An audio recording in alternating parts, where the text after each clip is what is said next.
Senator Collins. Thank you, Mr. Chairman. Welcome.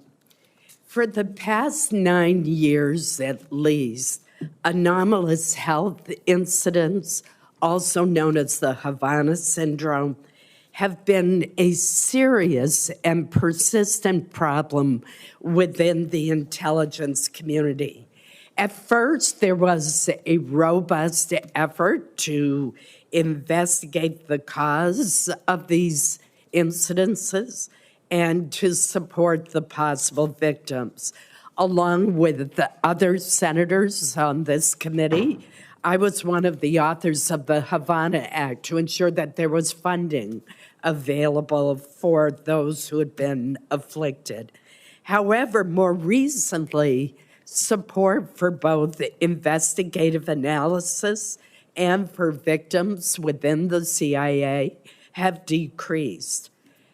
Then we've had some interesting developments. On December 5th, the House Committee on Intelligence released an unclassified report finding that there was an increasing likelihood that a foreign adversary was responsible for at least some of the reported AHI cases.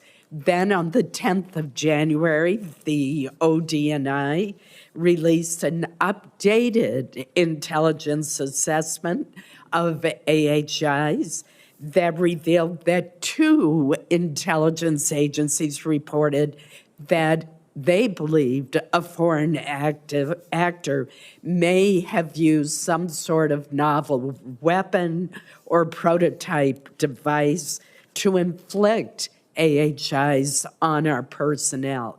This is very disturbing to me. It raises questions of whether dissenting voices were suppressed in earlier analyses.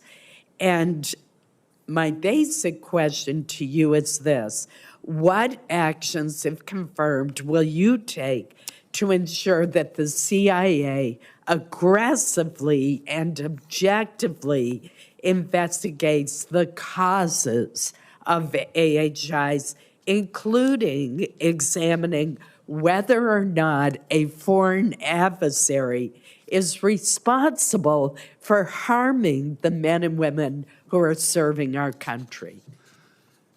Senator Collins, thank you for the question. And I want to start by saying I enjoyed the chance to visit with you. And as you recall, we talked about this issue from my perspective 4 years ago when I was the Director of National Intelligence, and you were as concerned then as you are now about this issue, along with Senator Rubio.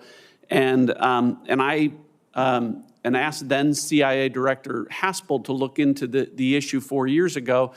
Having stepped away, I share your frustration that 4 years later, we're very much in the same place in terms of trying to make an assessment and determination on the cause of this. And I share your frustration in not being able to understand why, but if confirmed and have the opportunity to be briefed on all of the assessments and intelligence, my pledge to you is that I will drill down and look carefully at that issue and work with you to see.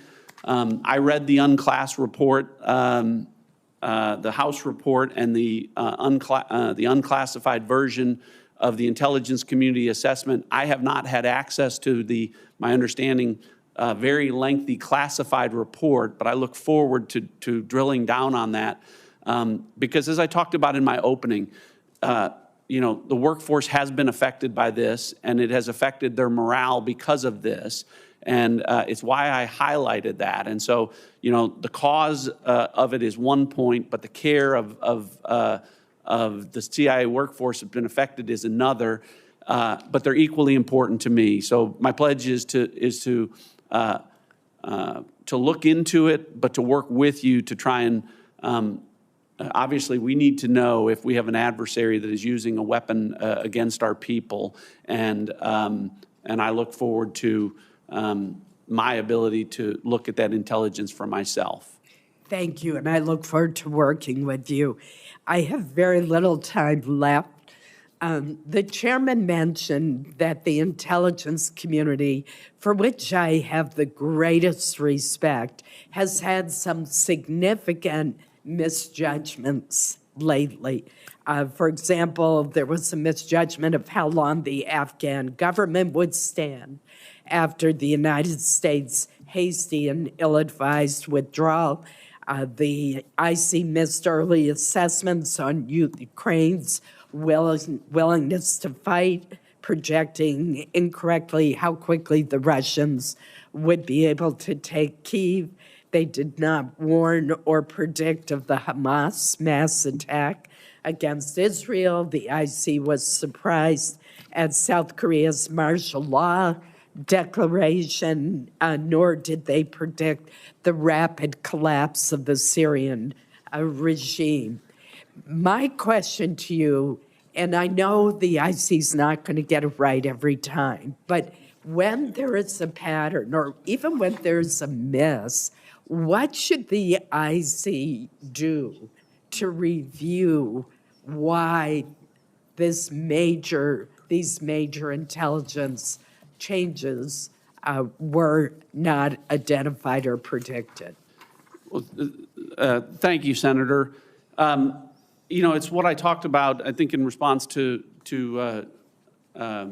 Chairman Cotton's question about this, is that, the intelligence community isn't always going to get it right, hasn't always gotten it right, but we've had too many instances where you all, as policymakers, are finding out by watching news reports about some of these things that I think can be, in some cases at least, fairly characterized as intelligence failures or lapses.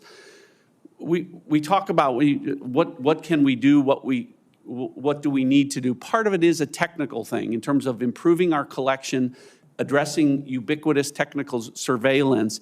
And I know I haven't been fully briefed on this, but I am impressed by some of the things that, for instance, the Directorate of Science and Technology is doing to help us solve for X with regard to operating as human sources in an environment of UTS. But I also think a bigger part of this that I'm going to focus on, Senator, is to look at what's happening in terms of the focus and execution on core mission. Better, as I said, good decisions are hostage to good information, and we all know that the human intelligence collection isn't where it needs to be. And so looking at the reasons why we've lost our focus there, and some of those things are, if you have a politically motivated, bureaucratically imposed social justice agenda that takes up part of your attention, that can distract from the core mission of collecting human intelligence that matters and providing it to you in a timely way. So my pledge to you is that I'm every bit as concerned, and I don't want those intelligence failures or lapses to happen on my watch, and we'll do everything that I can to make sure that it doesn't.